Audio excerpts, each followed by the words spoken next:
Здравствуйте, дети! Сегодня мы с вами будем рассматривать типы вопросов, которые, возможно, будут у вас на Олимпиаде. Это начало 8 классы и первая четверть 9 класса. То есть какие задачи у вас, возможно, будут на Олимпиаде. Это первые типы. Теперь будем рассматривать первый вопрос. Наш первый вопрос с вами это, вот тут стоит, периметр полиограмма равен 86 сантиметров. Одна сторона длиннее другого на 11 сантиметров. Найдите большую сторону четырехугольника. То есть тут вам задача дана по геометрии. То есть вам нужно вспомнить геометрию. Что такое полиограмм и какой это вид четырехугольника. Все вы знаете, что вы проходите полиограмм, это у вас наискосок нарисованное что? Четырехугольник. То есть это будет вот такого вида. Теперь с вами давайте нарисуем полиограмм. Это у нас четырехугольник.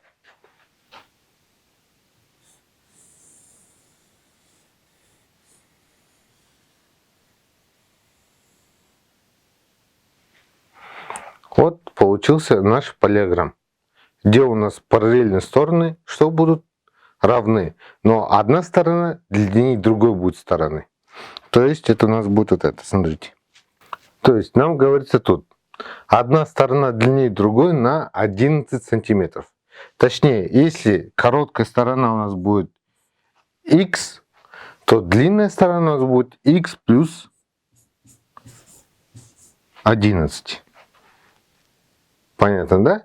Но мы только сказали, что в полиограмме параллельные стороны равны. Значит, это будет x, а это будет у нас x плюс 1. Теперь давайте вспомним формулу, чтобы найти периметр. Чтобы найти формулу периметра, это у нас стандартная формула. Это у нас P равняется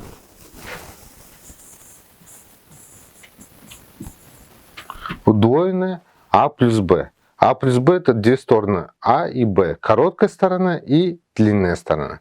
То есть это у нас будет так. 86 равняется 2 умножить на x плюс 11.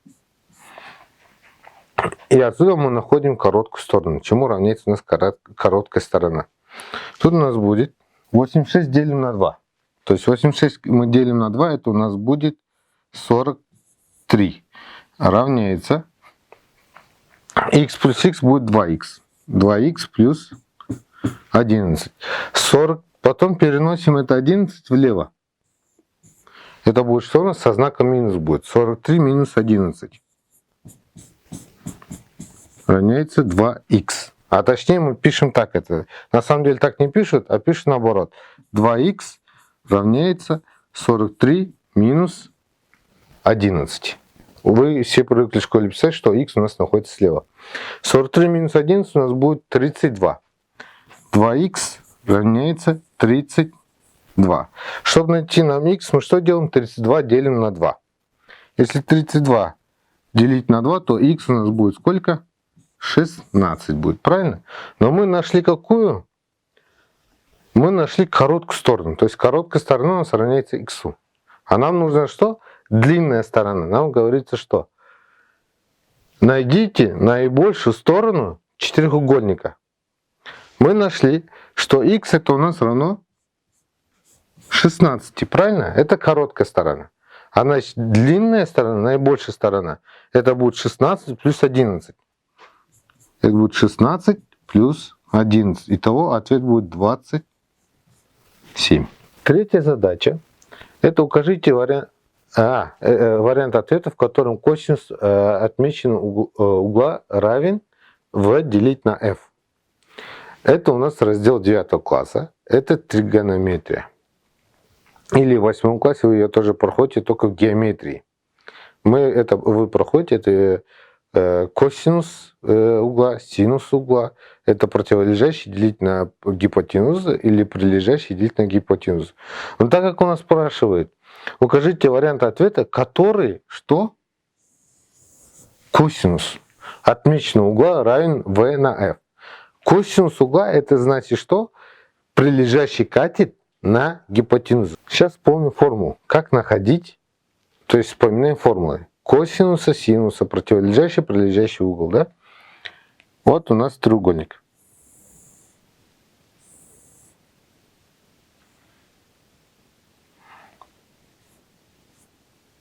Вот, допустим, у нас угол альфа. Косинус угла, это у нас означает прилежащий катет на гипотенузу.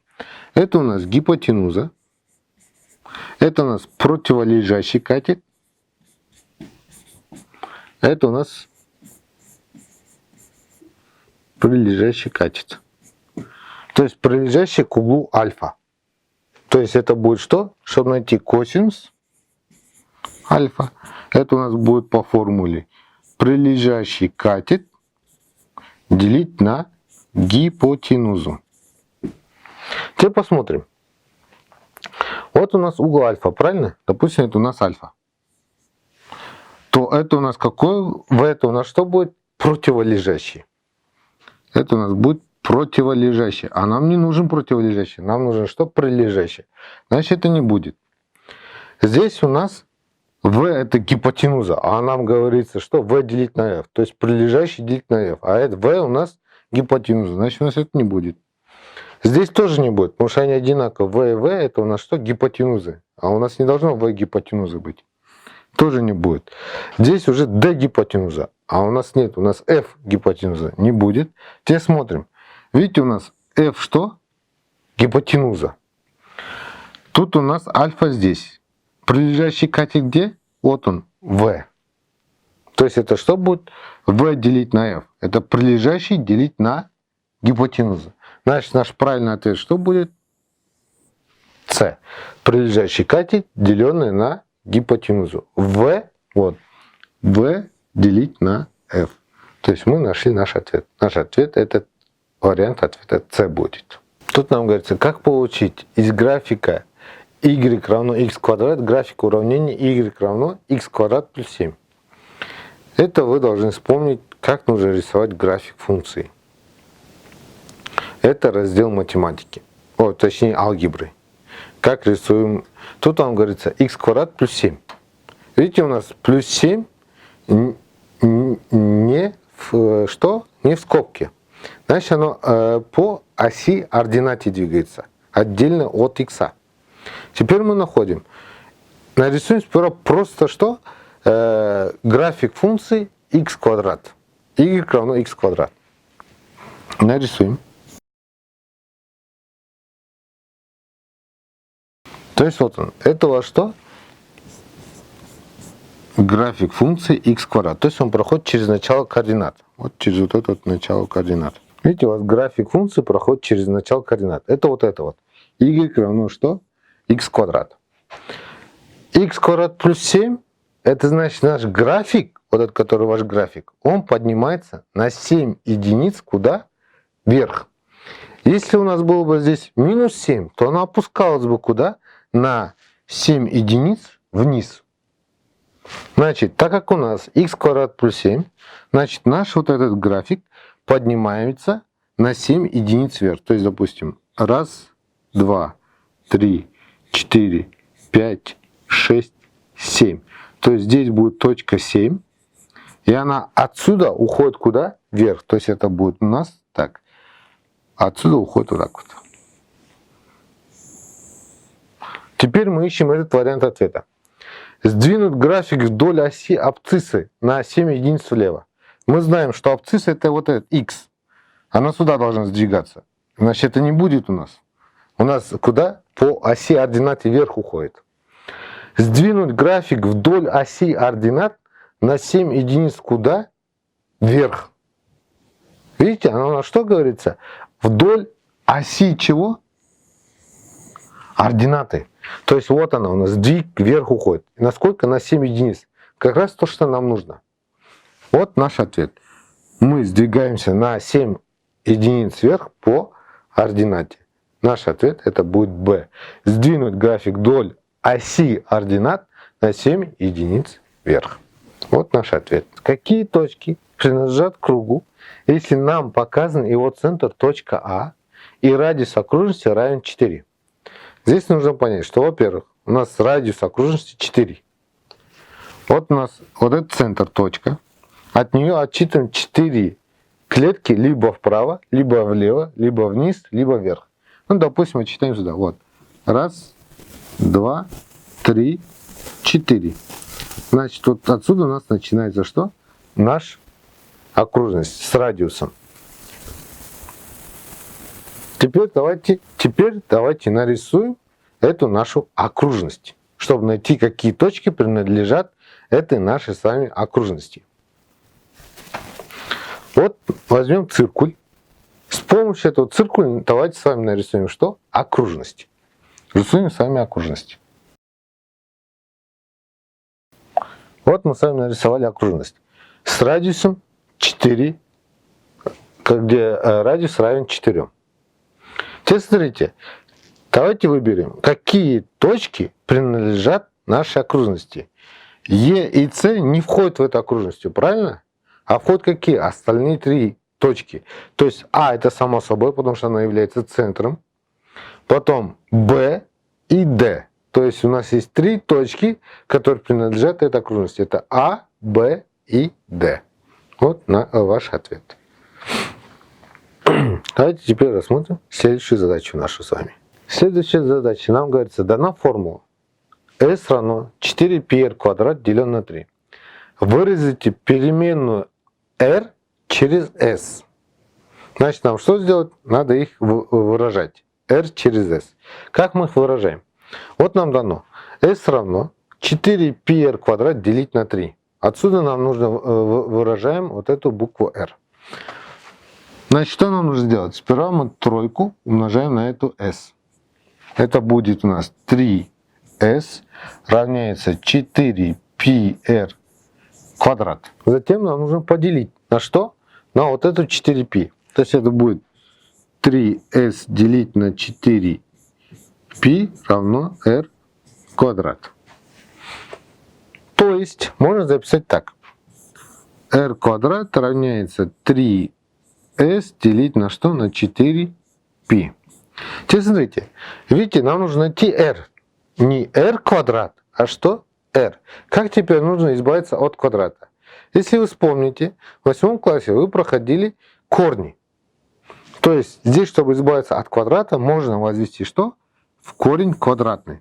Это выражение и вот это вот выражение возводим в корень квадратный. Здесь квадрат и корень что делаются? Сокращаются. То есть я могу вот это с этим что делать? Сократить. У меня остается только r. Это будет r равняется под корнем 3s делить на 4π. Что значит? Я выразил r через s.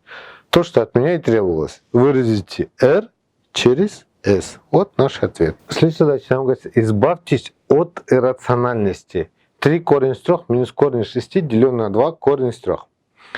Что нам нужно вспомнить из раздела от избавления иррациональности? Чтобы нам избавиться от иррациональности, мы умножаем выражение на знаменатель. То есть на какой знаменатель? На тот, который находится здесь такой же корень. То есть я что делаю? Умножаю и делю на что? На корень из 3. Если вы вспомните из раздела алгебры, чтобы избавиться от иррациональности, мы должны умножить выражение на корень, который находится в знаменателе. А здесь у нас корень какой? Корень из 3. Значит, я умножаю все на корень из 3.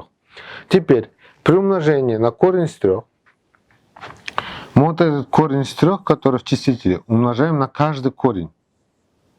То есть я корень из 3 умножаю на корень из 3 и корень из 3 умножаю на корень из 6. Если вы вспомните, если мы одинаковые числа друг на друга умножаем, значит это будет что? Корень из 9. Но корень из 9 равняется у вас 3. И здесь у вас еще есть что? 3 умножить на корень из 9. Это у вас будет так.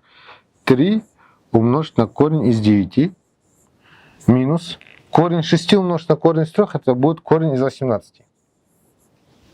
Корень из чего? Из 18.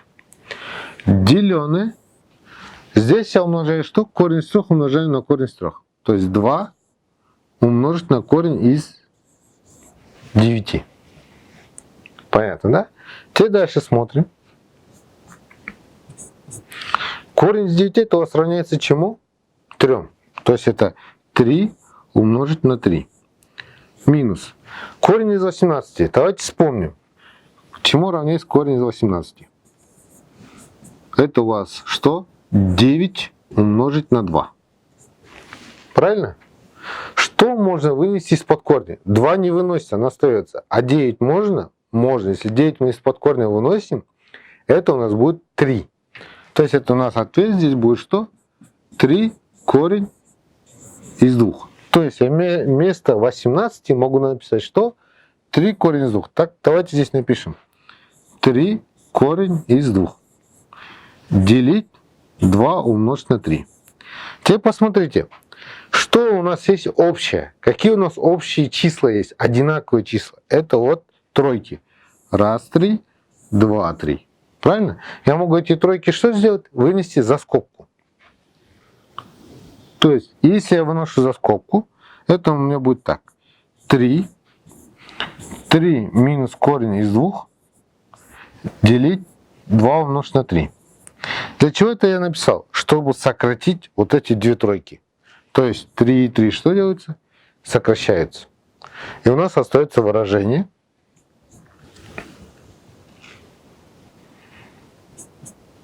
Три минус корень из 2 делить на 2. Это наш с вами ответ. 3 минус корень из 2 делить на 2. Следующая задача нам говорится, решите систему уравнений. Если вы помните, систему уравнений можно решить двумя способами. Методом сложения и методом чего? Подстановки. Сейчас мы будем с вами решать эту задачу методом подстановки. Что значит метод подстановки? Это значит, что я вот этот y перекидываю сюда. И это у меня будет так. X квадрат минус 9y равно минус 9. X равно 1 плюс y. То есть я выражаю x через y. Теперь это выражение мне нужно поставить вместо x вот сюда. То есть я вот это вот выражение поставляю сюда вместо x. Это у меня будет 1 плюс y в квадрате минус 9y равно минус 9. Теперь вспоминаем формулу сокращенного умножения. Когда у нас написано а плюс b в квадрате. Напоминаю, если вы забыли эту формулу. А плюс b в квадрате. Это у нас будет а квадрат плюс 2аб и плюс b в квадрате. Давайте сейчас ее распишем здесь, да? Здесь у нас написано 1 плюс y в квадрате. То есть вместо а я подставляю единицу, вместо b подставляю y.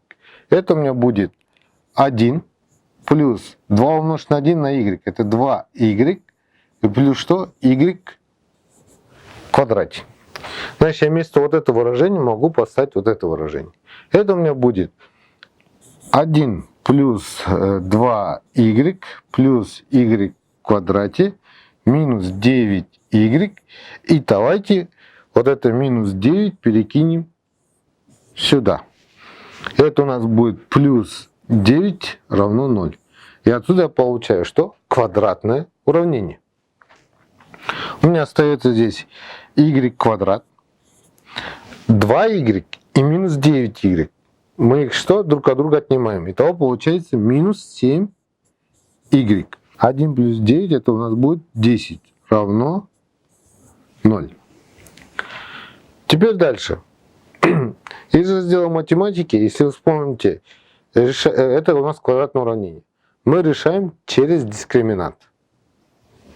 Напоминаю вам формулу дискриминанта. Формулу дискриминанта мы используем, это когда у нас квадратное уравнение. То есть это ax квадрат плюс bx плюс c равно 0. Формула дискриминанта, что нам говорится? Для нахождения дискриминанта, дискриминант равняется b квадрат минус что? 4ac. А это у нас единица, b это у нас минус 7, и c это у нас что? 10. Теперь что подставлять? Дискриминант равняется минус 7 в квадрате минус 4 умножить на 1 и умножить на 10. И отсюда уходит дискриминант равняется Минус 7 в квадрате это 49. Минус 40. Итого у нас сколько? 9. То есть дискриминант равняется 9. А теперь мы находим что? y1, y2. Вспоминаем формулу y1, y2. y1, y2. Это у нас равняется. Формула у нас такая. Минус b плюс-минус корень дискриминанта делить на 2а. Теперь используем эту формулу. У нас будет y1, y2 равняется минус 7 плюс-минус корень из 9 это у нас 3 делить на 2. Теперь смотрим сюда. Минус на минус дает плюс. Плюс 7 плюс 3 это будет 10. 10 делим на 2. Это будет у нас что? 5. Теперь плюс 7 минус 3. Это у нас будет что? 4. 4 делим на 2. Итого это будет что у нас? 2. То есть y1 это 5. И y2 это у нас что? 2. Теперь смотрите. Мы нашли только y. Нам теперь нужно найти x. Мы подставляем вот это вот выражение. То есть у нас тут что? x1 равняется 1 плюс y1. И x2 это у нас равняется 1 плюс y2. Смотрите, мы знаем, что y1 это у нас вот это. y2 это у нас двойка. Подставляем. x1 равняется 1 плюс 5. Итого это будет 6. И x2 это равняется 1 плюс 2. То есть это равняется чему? 3. Значит, отсюда следует, что у нас ответ выражения это будет такой. 6 и 5 и 3 и 2. Значит, у нас может выражение принимать какое? 6 и 5, 3 и 2. Вот наши ответы. x1 равняется 6, y1 равняется 5, и x2 равняется 3, и y2 равняется 2. Вот наш ответ. Теперь с вами рассмотрим следующую задачу. Вот наша следующая задача. Следующая задача это логическая задача. То есть как ее использовать. Вы ее можете использовать в жизни, потому что это как, дойти от пункта B до пункта C. Вы всегда это используете в жизни. Теперь вам говорится, длина каждой стороны, показанных ниже правильных шестиугольников, равна 1,2 километра. То есть вот эта вот одна сторона, вот эта вот, равняется 1,2 у вас. Теперь нам говорится, соприкасающие стороны водитель проезжает со скоростью 1,6 км в час. То есть вот этот он путь проезжает за 1,6 км в час. А не соприкасающие со скоростью 3 км в час. То есть это вот видите, вот это же не соприкасаются. Это отдельно стоят вот эти стороны. Он эту сторону проезжает за 3 км в час. За какое наименьшее время водитель сможет проехать от точки B до точки C? Теперь смотрим. Находим самый короткий путь. Самый короткий путь от пункта B до пункта C это вот этот. 1, 2, 3, 4. То есть за 4 хода он доезжает от пункта B до пункта C. Мы можем и так поехать, но это будет долго. Очень долго. Теперь смотрите. Каждая длина 1,2. 1,2. 1,2. 1,2. 1,2. Сколько их у меня? 4, да? Значит, у меня длина моего пути будет 4. То есть расстояние будет S равняется 4 умножить на 1,2. Точнее 4,8 чего? Километра, который проедет водитель. Теперь, с какой скоростью он проедет это расстояние, да? То есть расстояние будет 1,6 км в час. Это скорость V. V равняется 1,6 км в час. Теперь, он такой вопрос. У нас спрашивает, что? За какое наименьшее время водитель сможет проехать от точки B до точки C? У нас спрашивается время. А время по формуле T равняется S делить на что? На V. S мы нашли 4,8, и v мы нашли 1,6 км в час. Значит, чтобы найти нам t, это будет что? 4,8 я делю на 1,6. Это будет 3 часа. То есть водитель от пункта Б до пункта С за наименьшее время проезжает за 3 часа. Или за 180 минут. Или так, или так. Это вы всегда тоже используете в жизни, когда вы покупаете билеты. Либо это в кинотеатр, либо это в театр, или в музей. Это мы используем в жизни. То есть нам говорится так. Группа учеников приехала в музей. Тут нам говорится имя и фамилия учеников. Даже учитель у нас есть. А здесь у нас дата рождения учеников. А вот эта дата, это когда они поехали куда? В музей. С помощью этой даты, вот этой вот даты, мы можем найти, сколько лет каждому ученику. Да? Теперь посмотрите сюда. Вот у нас говорится, учитель. То есть учителю понятно, он взрослый человек. Зачем нам нужны эти даты? Да? Вот тут видите, нам написано, дети до 6 лет бесплатно. Дети до 12 лет включительно половина стоимости билета. То есть, если билет стоит 800 тенге, то они будут платить 400. Дети от 13 до 16 включительно 3/4 от стоимости билета. Понятно, да? Нам нужно определить стоимость билета для всей группы. Теперь смотрим. Здесь учитель. Но учитель точно, ему не 12, не 7 и не 16. Он старше 16. То есть ему как минимум 22 года. Или даже старше 25, или 30, или 40. Да? Значит, учитель платит что? Всю сумму. То есть 800 тенге. Он платит 800 тенге. Теперь определим. Адлет.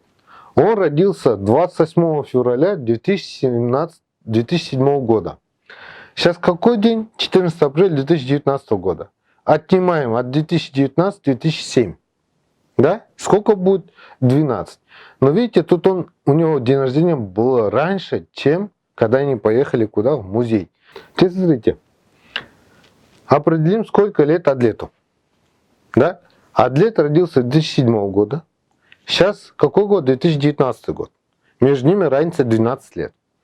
Теперь посмотрите, здесь 28 февраля, здесь 14 апреля. Значит, ему сперва исполнилось 12 лет, потом только они поехали куда? В музей. Значит, Адлету сколько? Адлету 12 лет. Теперь Куаныш посмотрим. Куаныш родился 2006 года. Здесь написано 2019 год. А 2019 отнимаем 2006. Это сколько? 13 лет. Или, точнее, 12. Но здесь надо определить, мы смотрим на что? На даты. Вот это вот дни. Может, у него 2006, но в июне. Значит, ему еще не исполнилось 13, ему еще 12. А здесь март, здесь апрель. А март раньше, чем апрель. Значит, ему уже исполнилось сколько? 13 лет. Значит, Куаныш уже 13. Здесь ему, Султану, 12 лет. Дамиру сколько? 6 июля, а они поехали 14, значит, ему еще 11 лет. Здесь ему еще 10 лет. Мирасу 10 лет. Теперь смотрим. Сколько людей у нас написано. Дети до 6 лет бесплатно. У нас есть дети до 6 лет включительно? Нету. Дети до 12 лет включительно. Смотрите, вот. Раз 12, 2 12, тут 11, 10, да? Говорится, половина стоимости билета. Билет стоит 800 тенге. Значит, здесь они заплатили сколько? 400 тенге. Здесь 400 тенге. Здесь 400 тенге. И здесь тоже сколько? 400 тенге. А за Куаныши заплатили 3/4. А 3/4 это у нас сколько? 600 тенге. Значит, за Куаныши заплатили сколько? 600 тенге. Теперь всю эту стоимость, все эти стоимости мы складываем. 400 плюс 600 будет 1000. Плюс 1200 будет 2200. И плюс 800. Итого будет сколько? 3000 тенге. Значит, чтобы зайти в музей, вся группа заплатила 3000 тенге. Найдите значение выражения x1 в квадрате умножить на x2 плюс x1 умножить на x2 в квадрате, где перемены x1 и x2 это корни уравнений x квадрат минус 4x минус 7 равно 0. Вот вам дано что квадратное уравнение x квадрат минус 4x и минус 7. Если мы вспомним, вот у нас теорема Виета. Когда нам дано что квадратное уравнение ax квадрат плюс bx плюс c равно нулю. То есть у нас а это коэффициент x квадрата, b это коэффициент x, и c это пустой член. То есть это просто число, которое мы используем. На данный момент это вот эти вот числа, которые стоят перед x квадратом. Перед x квадратом стоит число 1.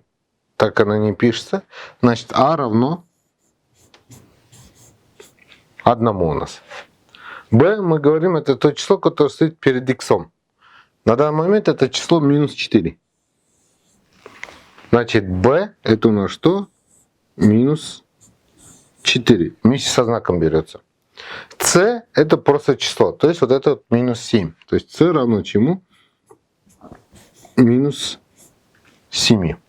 Вот мы определили, чему равняется а, чему равняется b и чему равняется c. Для чего мы это определили? Чтобы использовать эту формулу. x1 плюс x2 равняется минус b на а.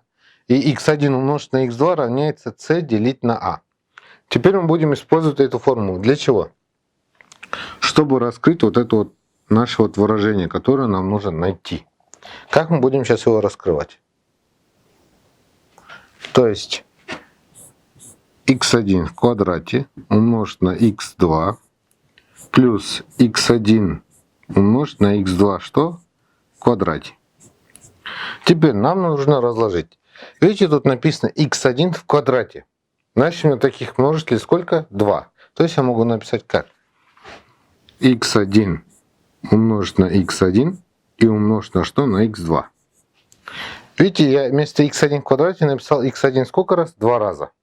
Значит, здесь я тоже могу написать x2 в квадрате сколько раз? 2 раза. То есть это будет так.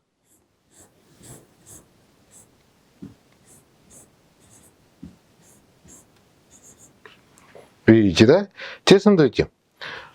У нас получилось такое вот выражение. x1 умножить на x1 умножить на x2 плюс x1 умножить на x2 умножить на x2. Мы это разложили и получаем что? Общий множитель. Общий множитель это на что? Вот эти вот числа. Ой, вот это вот выражение. В первом это x1 умножить на x2, во втором x1 тоже умножить на x2. Значит, что я могу сделать? Этот общий множитель вынести за скобку. И у нас получается такое выражение.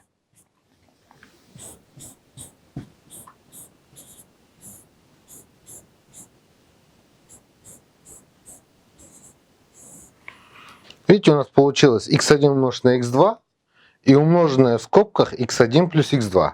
Теперь это подходит под теорему Виета, то есть вот под эту вот форму, которая у нас в рамке. Вместо x1 x2 я подставляю c делить на а, вместо x1 плюс x2 я подставляю минус b делить на а. Вот мы нашли а, b, c мы уже определили заранее. Теперь давайте подставим равно x1 делить на x2, то есть это умножить, то есть это c делить на а. c равно минус 7, а равно 1. Я подставляю.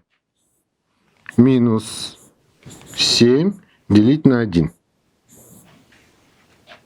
Понятно, да? Умножаем. Теперь здесь x1 плюс x2. То есть это что? Минус b делить на а. Я пишу знак минус.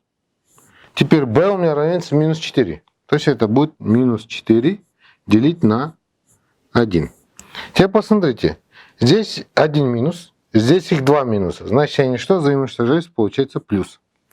Теперь дальше. Здесь у меня минус 7 умножить на 4. Минус 7 умножить на 4, минус 7 умножить на 4 будет минус 28. Значит, наше выражение, которое нам нужно найти, равняется минус 28.